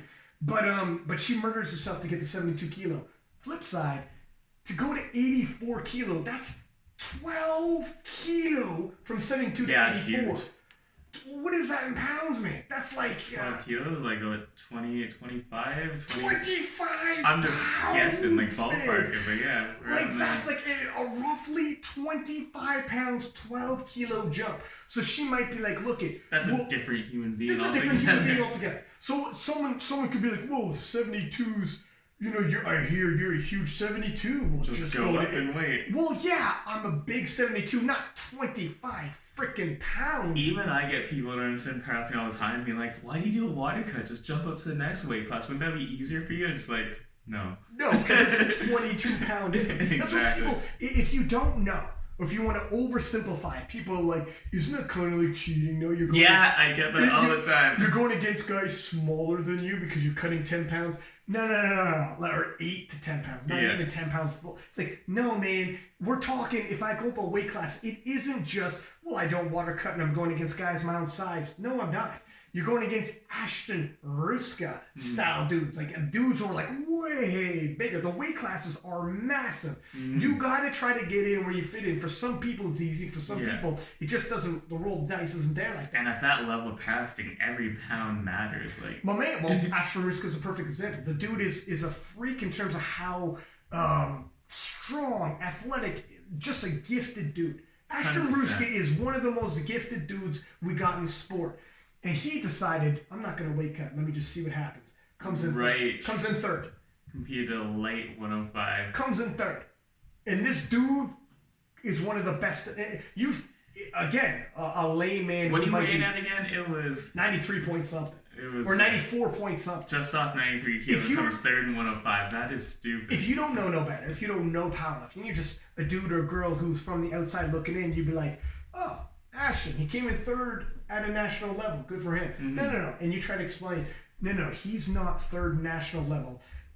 He is world class. Maybe he's one of the best in the world. Handful of people are as good as him. They'd be like, no, I looked at the rankings. He came in third in his nation, let alone the world. And you try to explain, like, the guy was out of his weight class. He didn't cut. Well, he didn't cut, but, I mean, Bryce Lewis didn't cut either. Bryce Lewis doesn't cut water weight. But like in terms of the way the weight classes work out, Bryce Lewis sits nice on top of the 105s. Like you gotta find your lane. You know what I mean? Sure. Like it doesn't matter how good you are. Mass moves mass. So yeah, I mean, literally powerlifting history could be rewritten if we just shifted the weight classes. Like for some people, like, oh hell no, don't shift them. For other guys like Dennis, imagine they made 280, like, look at 265, 120 kilo and up. The difference between being 265 pounds, 120 kilo to 180 kilo, 190 kilo like Ray Williams, pushing 400 pounds is monstrous. Yeah. But on the other hand, we're not ready to have more weight classes. We don't still have battles in every single weight class right now.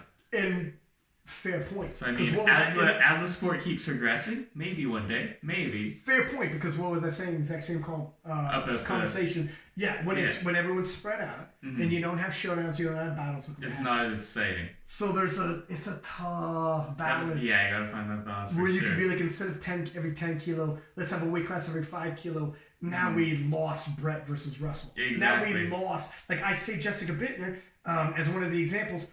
Her in the battle of the 72s made it phenomenal. She got a silver medal in the Worlds. Great athletes will do what they need to do to win their class. They'll find their lane. Exactly, because is there enough people in between 72, 84 to warrant a weight class? Like, we would lose Jessica from 72, and who's she going against? And then you get the crazy guys like Ashley, just like, screw it, I'm just going to go in a weight class above just to make things fun. So you're right. I don't think we're there yet. No. As a sport, I don't know where we got to be to how many lifters we need, but there would be a careful balance where if we let this thing get out of hand and just started giving everybody a weight class, next thing you know, we end up like the untested division. Exactly. Nobody's facing off against anybody anymore. Everyone have a world record. Everybody's got a world record, and exactly. But I do like that's where the SBD Invitational is trying to find a common even ground where it's like, look at no weight classes. You win the world, you come. You win worlds and hit 700 IPF points, you get to come, and we're just giving you points, everybody against everybody. Right. Flip side of that, and there's always a flip side, isn't there? But I don't like the IPF points. Exactly. It's never like perfect for everyone. Oh man, that's what it is with sports, right? The only way we can have it on even keel is you show up, same weight class, and let's do battle. Well, that's interesting. I didn't know the IPF points is going to keep they're going to keep renewing it. Yeah, they're going to update it because they use data points to create what they got, and the amount of data points they had was like phenomenal. They had like thousands of data points. The guy did his research, and so they're going to keep, now that we have new data points every year and we start tinkering with it. To what extent they're going to tinker, not sure, but that's the way it should be, always being updated. Joe was on here saying, and he's the guy who made it, and he said, he's a humble dude. He's like, call it I don't need like Wilkes where it's named after me. I don't need, I'm just trying to throw something together to better the sport. If you want to update this thing, if you want to keep updating it, look, 5 years down the road, you're thinking this thing is now obsolete. Do what you got to do, man. I'm just doing my part. Exactly. And that's exactly in that vein. That's it. And he's like, if you want to update it every year, every other year, you start seeing abnormalities, outliers start coming in, skewing numbers, whatever. Do what you got to do. What do you prefer, IPF or Wilks? As an 83 kilo boy, I like the IPF. Fair enough. I like the IPF points, but it depends on weight class. Somebody's That's always true. getting the wrong end of that. So the 74s and 83s, everybody, especially Taylor Atwood, Russell Orhe, but previously Taylor It's Atwood. nice to see them getting more love out there, though. Well, previously Taylor Atwood, Russell Orhe would never beat super heavyweight. Right, like Ray Williams going to come in. You can see it at a local level. Yeah. You would have a guy who's like national champion, smashing records in 73, 84. And then getting out-wilked by the average super heavyweight comes in who's doing maybe squatting double body weight, maybe not even, probably not even. Whereas this other guy is doing crazy numbers, and he's like, well, is there a super heavyweight here? Okay, well, I'm not gonna win. I'm not an expert on the two. From what I've heard, that the IPF does seem a bit more fair. But again, I'm not an expert on the two. It's just like what I'm kind of getting a feel of. I don't know. You gotta crunch numbers. Like now that, kind of like Dennis said, the longer we have it, the more we can start looking at it in play, crunching numbers and deciding. If you're 74, 83, I think it's better. Fair. Somebody's but as Dennis was saying, no. Like, dude, I got no chance. He was not happy about it. It's like, I got no chance. Or like, I got a chance, but I got to have an absolutely killer day. Right. I think it is, I don't know, the practicality of it, it's basically, here's the rest of the field in your weight class, and how many deviations away are you from the rest of the field? Yeah. But you could argue, what if the rest of your field isn't properly represented and they're not up to par with the rest of the greater powerlifting community? Exactly. Then it's not. So then there's always different ways. It's always going to be so difficult to compare across weight classes. Man, and that's what literally Joe Markenstein said, who created this, was like, basically win your weight class, and you're never going to please everybody. Now they got the SBD Invitational, though people are like, well, excuse me. You gotta find something perfect. Money's on the line. That's a lot of money. Make it right. And you got, exactly. You got the 73s and 84s being like, I'm happy with this. I don't see a problem. We've been getting short and sick for too long. That's right. Let's make some money. Now that the money came around, let's keep it. Yeah. But yeah, it is what it is. So I hope everybody likes it. Let me give a quick shout out to our sponsors. I was going to do this top of it, but we'll do it at the bottom of it. FusionMuscle.com. Promo code KOTL25 for all your supplements. Drop it off. I know you use Fusion. I use Fusion. Creatine, multivitamins, pre-workout, protein, whatever you got, they got for you. They will drop it out at your house. You don't got to drive to the store. And if you use KOTL25, you get 25% off anything they got. So don't be crazy. Why would you pay full price for supplements? Why would you, get a 25% discount and dropped off at your door? FusionMuscle.com. And please, guys like Dennis, Cornelius, and all the people we have on here deserve the exposure. So take this, post it up in your Instagram stories. We will repost. And we are on YouTube. If you're watching, you see us right now. If you're listening, if you want to watch this, go to YouTube. If you're on YouTube and you want the podcast version, we're available on every single format. Click that red button, subscribe. That's right. Click that red button, subscribe. Hit that like button while you're there, too. While you're on, give us a comment. Make sure it's friendly. But thank you for tuning in once again from Six Pack Lappin' at Caffrey Fitness. Peace.